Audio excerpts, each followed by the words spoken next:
Okay, so we have basically broken the garden down quite a bit. These are the sunflower heads. We have quite a few. I don't know where my other hose thing went, but these are our timers. It's a little dirty. But this is one of the timers that we use for watering the garden. I gotta take the batteries out. I don't want the batteries to get jacked up in there, but basically it allowed us to water our garden without actually having to keep such a close eye on it. This over here is also more sunflower heads. But let me show you another sunflower that our neighbors grew, and they let us actually have their sunflower. Okay, so I'm going to pull it out. And this was a gigantic one. I don't know what this one is called. This is one head. Now it is shrunken up quite a bit because it is dry. But this is just one head. I mean, I have pretty big hands. Now you can see how big this guy is. So comparing it to the little ones that we grew, you can kind of see the difference. Some of these that we have, actually the seeds are gone because the birds got a hold of them. And which we were fine. I mean, as you can see, we have a lot of seeds in here. I mean, even though it looks pretty empty, there are still seeds in there, quite a bit. Some of these have more than others. And these are, like, this is a good example. Birds come along and they just pick out a lot of them.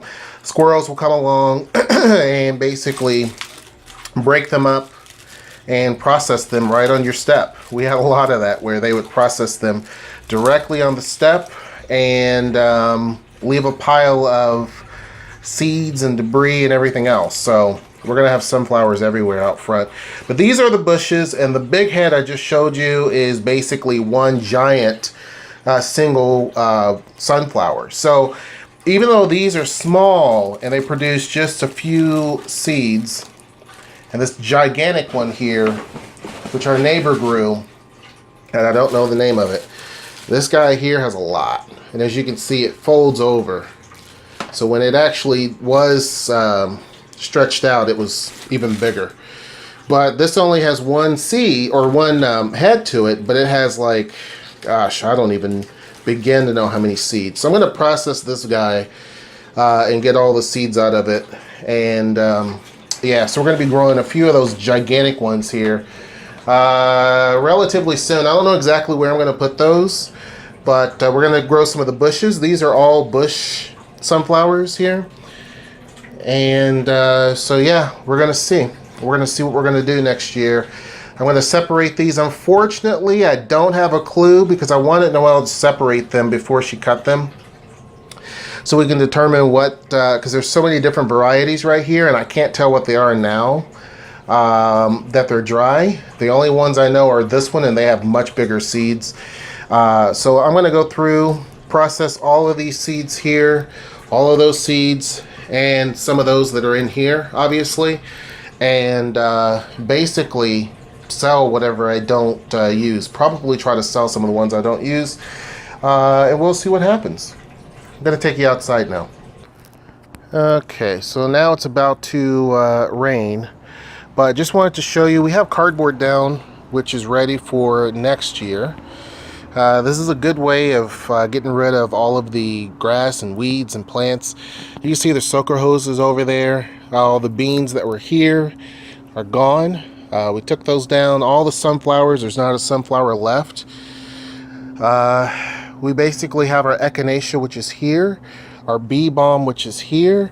This is a giant Cosmo, the one with the flower heads on it. And this is lavender. The lavender was actually snuffed out by all the big giant sunflowers that were here. And if you look right here, that's a nasturtium bean, or a pod, which will actually start growing. The nasturtiums were right here. So now you rip those up. There's still one final echinacea peeking right through their head. And then these guys just exploded in terms of just their growth here. I forget what they're called, but anyway, they did pretty good actually. This is very good soil. As you can see, there's more nasturtium pods, and all of these will come back. These right here are borage plants. So that borage plant was right about here, and it just collapsed over and it dropped a lot of seeds. We also have another borage plant that has fallen over there. It's going to be nothing but borage plants everywhere probably. But yeah, it dropped a lot of seeds, and so those seeds are now in the dirt. So they're going to probably come back next year, possibly. We have to wait and see. One final tomato plant is hanging on. Noe has cleared out the rest. The stalk on that one is just tremendous. She grew these by seed. And we have a bed of onions. We have a bed here of just dead, dry material. And we're just going to let it break itself down. We don't till any of this. We tilled it at first. But now we're going to no longer do any sort of tilling or let the chickens come in. We're basically just going to smother out the rest of this grass that you see. Some of these are plants that are actually something. That's probably a borage right there. 3 leaves. We're going to smother all of that stuff out so it could be ready for next year. So cardboard's going to go in here eventually, and in all of these beds, and then just let everything else break down. And then, of course, over here, we have onions, and that's catnip, I believe, or some type of mint. This is our bamboo, so probably take that guy in soon. It's getting really cold. These are nasturtiums still, pretty big. They survive somehow all of this. And this right here is what's starting to break down, is basically the Moroccan mint. Remember, it was really, really thick, and now it's starting to break down. These are peppers. There's a little tiny pepper on there, but the season's pretty much over. Nothing's really going to grow very well at this point. Everything's starting to die out. So, yeah, this is pretty much the garden, what's left of it. I'm going to take you over to the strawberries now so you can kind of see what they look like. Okay, so this right here is a borage plant that is basically dead. It's still alive, I think. It has collapsed. There's going to be a lot of borage that grows there. It's going to reseed itself.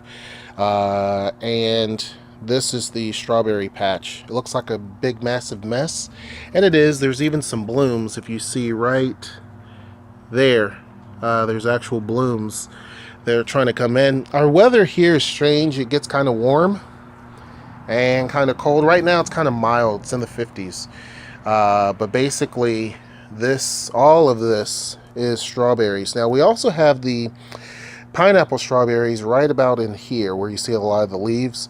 The leaves are great because later on when it gets really, really cold, you want to protect your strawberries from all of that cold. So we basically dump leaves or probably some straw, because we have a lot of straw. We'll dump that on top of them, and we find that that works very well. If you look right here, I don't know if I'm going to capture it, but right there is a strawberry. Somewhere I saw where it says that basically our hardiness zone is the same as it is in South Carolina, which is kind of shocking. So anyhow, that is pretty much it. We have this stuff here is no longer good, obviously. It's just here. Picked off everything off of this. You cannot give chickens a strawberry plant. You can give them the tomato plant. You can't give them the tomato plant, but you can give them the tomatoes. The tomato plant is a nightshade family plant, so it's really not good for them. It's poisonous, I think. So yeah, that's pretty much it. Alright folks, it's starting to try to rain here. It's only, what, 5:30 or so? So now you're going to probably not be able to see me very well. But anyhow, I hope you guys enjoyed this video, and until next time, I will see you. Take care.